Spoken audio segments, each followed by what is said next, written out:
We've all seen them. The rats of the sky. Some people call them rats of the sky. Not me, though. Not me. The cute little chunky little birds that are eating little crumbs on the platforms in the subway and around New York City. Yes, pigeons. Some of you refer to pigeons as pests. But here's what should make you feel bad. They are not even supposed to be here. Well, like, they are supposed to be here, but like not like this. And I'm pissed about it. And I'm making this video to tell you everything. Like and subscribe.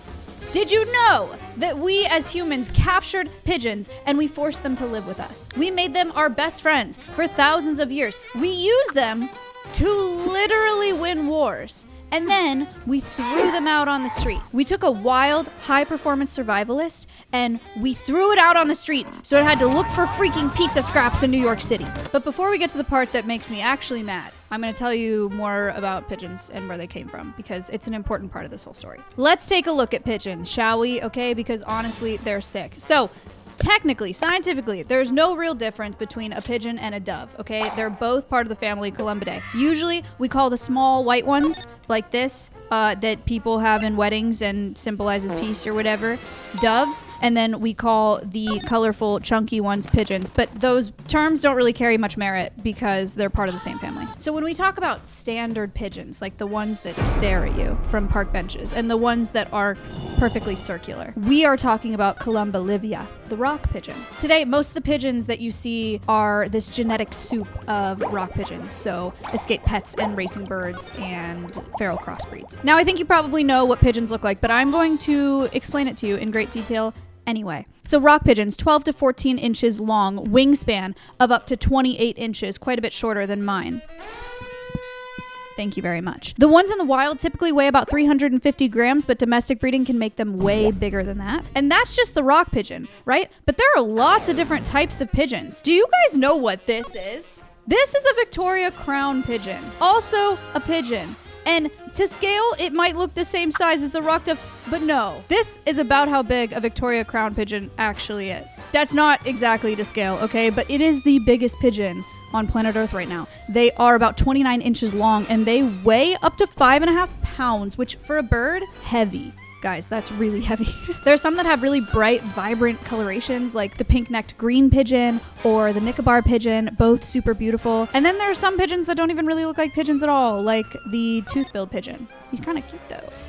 Kind of like him. But the ones that you guys are all probably familiar with are this one. Classic blue grayish color with a bit of pizzazz around the neck area, glossy greenish, reddish, purple, all of the beautiful, beautiful colors very closely resemble an oil slick in the most beautiful way possible. But if an oil slick was wearing a tailored gray suit, very handsome. As far as lifespan goes for pigeons, they've been documented in captivity to live up to 35 years. In the wild, they're living more like 15 years-ish, if they're lucky. So how do they like their habitat? Naturally. Their wild relatives, the rock doves, live in coastal and mountainous areas of Afro-Eurasia, so they like to nest in caves, but these areas don't exactly have an abundance of food, so they have to do these crazy daily commutes from high-altitude nests to feeding grounds. So it's been hypothesized that when humans started building tall buildings, pigeons were like, oh wait, sick, man-made cliff, shorter commute to food. And then they moved in to human spaces to shorten their commute and have an abundance of food, which is actually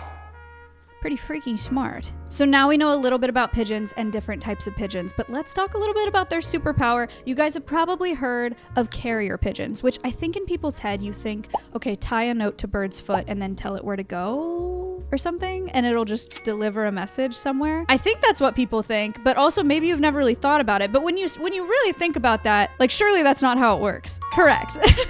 That's not really how it works. The way that carrier pigeons work is pigeons kind of function like they're just always an arrow going home. Carrier pigeons can have a home base, and then you can take them a certain distance away from that home base and they can navigate their way back home. But they can't go to like a new location. They just know how to go home. So you take them away from their home base and then they fly back home. Does that make sense? It's a one-way kind of deal. So the standard procedure was you bring a few pigeons away from your home base, and then when you need to alert home base, you release them and they go home. Fly home, buddy. So you might be wondering then, how do they know where home is then? We're still kind of trying to figure this out. It actually is really crazy how they're able to do this. We think they may rely on the position of the sun or the direction and intensity of geomagnetic fields or even olfactory cues like sense of smell, at least when they're far away. But then once they get closer, they start using landmarks, visual, to figure out where home is. For a long time, people thought that they had like a compass of sorts in their beak, but we now know that that's not true. New pigeon tech. Recent research shows that they have magnetoreceptive cells inside their inner ear. So it can signal neurons in the brainstem and kind of tell them where to go. So these are the neurons that respond to direction and polarity and the intensity of a magnetic field. We can't do that, y'all. We don't got all that. It's so cool that they do. Selective breeding over the years has maybe tuned this ability, but it already naturally exists in just regular street pigeons and lots of other birds. Birds are freaking cool. There's so much here, guys. It's so cool. Hey guys, have you ever eaten a really good meal at a restaurant and thought, man, I wish I could make this at home? Well, I usually stop there because I assume it's too complicated or requires a bunch of unique ingredients or just isn't worth the effort for one meal. But that's actually one of the reasons that I've been really loving HelloFresh. HelloFresh is America's #1 meal kit, and one thing that I love is the variety. They have over 100 weekly menu and market items to choose from, so I'm constantly trying meals that I probably would have never made on my own, whether it's a new cuisine or just something that is outside of my usual rotation. Considering 86% of Americans eat the same meals on repeat, it's been a great way to switch things up. So everything gets delivered right to my door with pre-portioned ingredients and easy to follow recipe cards. There's no meal planning, there's no recipe searching, and there's no grocery shopping involved. And for those extra busy weeks, I've also been using Factor, which is part of the HelloFresh family. Their meals come fully prepared and ready to heat up, so it's nice having that option when I really don't feel like cooking. If you'd like to check out HelloFresh, you can use my code MAYAHIGAFM at HelloFresh.com for 10 free meals plus free shipping. You can click the link below or use code MAYAHIGAFM at HelloFresh.com. Free meals applied as discount on first box. New or returning subscribers only, varies by plan. Code MAYAHIGAFM at HelloFresh.com. Thank you, HelloFresh, for sponsoring today's video. Bye! So here I am geeking out about how cool this is, right? And then what do humans do? Guys, hey, what do we do best? We come in, we find something cool, and we exploit it, right? That's what we freaking do best. So that's what we did with pigeons. Us humans, we have used homing pigeons for millennia, as far back as ancient Egypt, Roman armies, and medieval crusades. Archaeological evidence shows that we were using them as a food source up to 40,000 years ago. Guys, cattle were domesticated somewhere around 10,000 years ago. Like, this goes way back. There are even claims of a 5,000-year-old Mesopotamian tablet that had feeding instructions for pigeons. Though the source of these claims all leads to a German book called Untersuchungen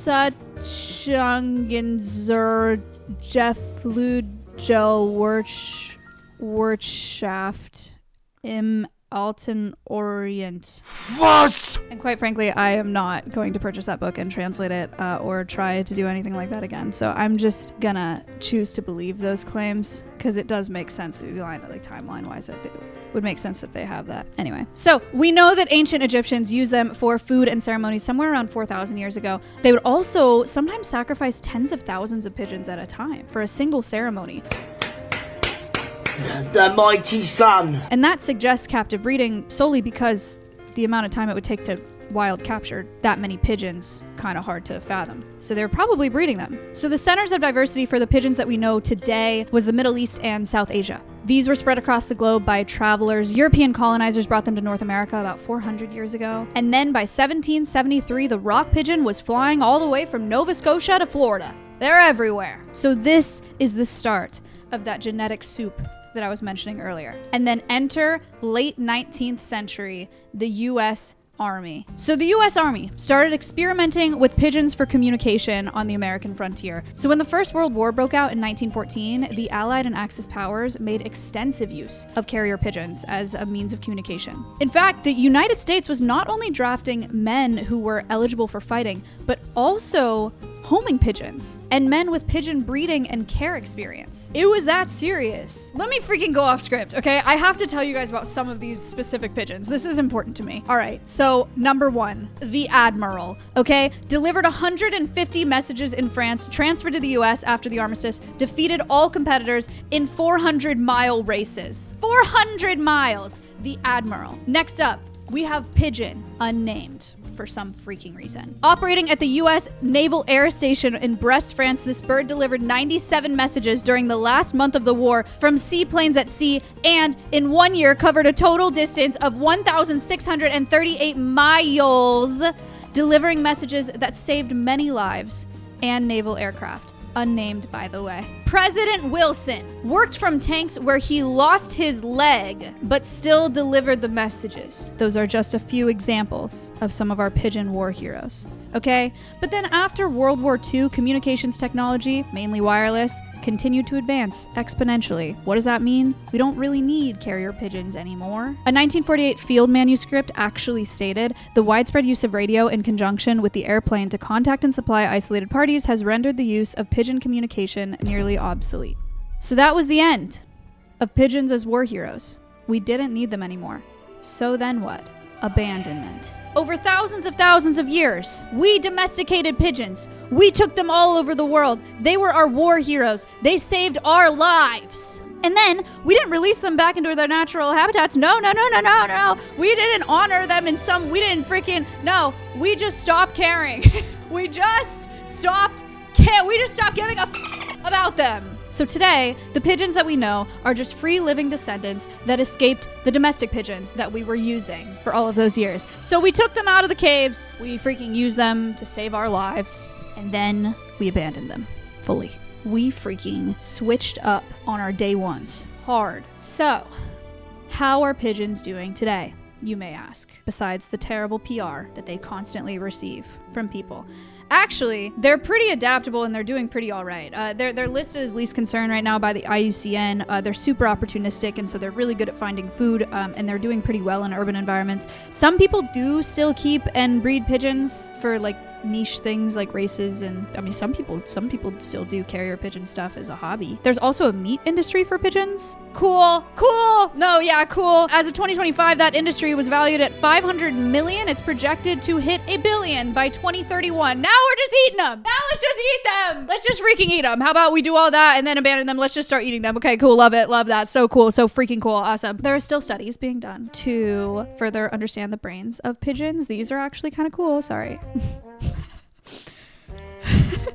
Let me tell you about the studies. One study actually had pigeons do pathology tests to identify cancerous tissue off of eyesight alone. A single bird would score as high as 85% accuracy. And when they pooled 4 birds together, they had an insane 99% accuracy in diagnosis. Let's take them out of the wild.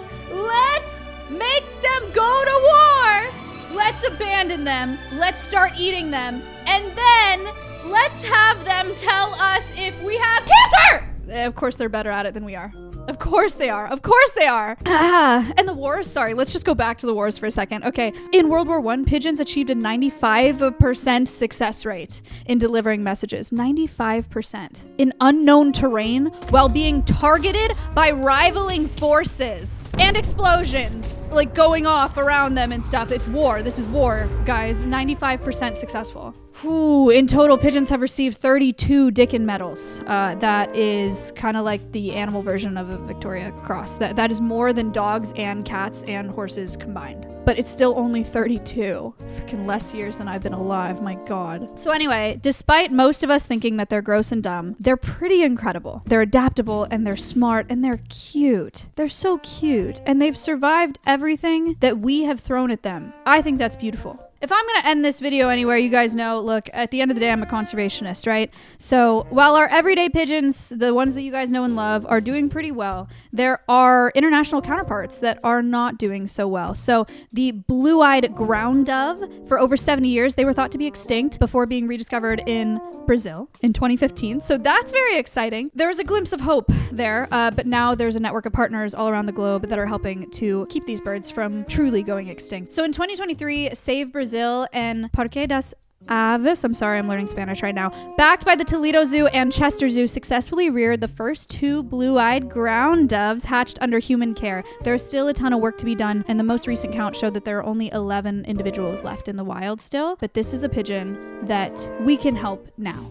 We'll put links in the description of the facilities that are working on this really, really important work to help this specific species of pigeon right now. I think it's very, very cool and important. Oh, also, actually, backing up to this guy that I like, the tooth-billed pigeon that doesn't really look like a pigeon, there are also facilities working on captive breeding to maintain genetic diversity and help repopulate this bird in the wild. So we'll link them in the description as well. So you guys can check out these international counterparts of the pigeons that we know and love, and we can help protect them today. And maybe that's the least we can do, right? Maybe that's the least we can do. And then the other thing that is the least that we can do is just look at pigeons a little differently. And I don't want to hear any of y'all call them rats in the sky anymore, okay? I'm freaking over it. I'm done. Be nice to pigeons. Don't piss me off. See you on the next video.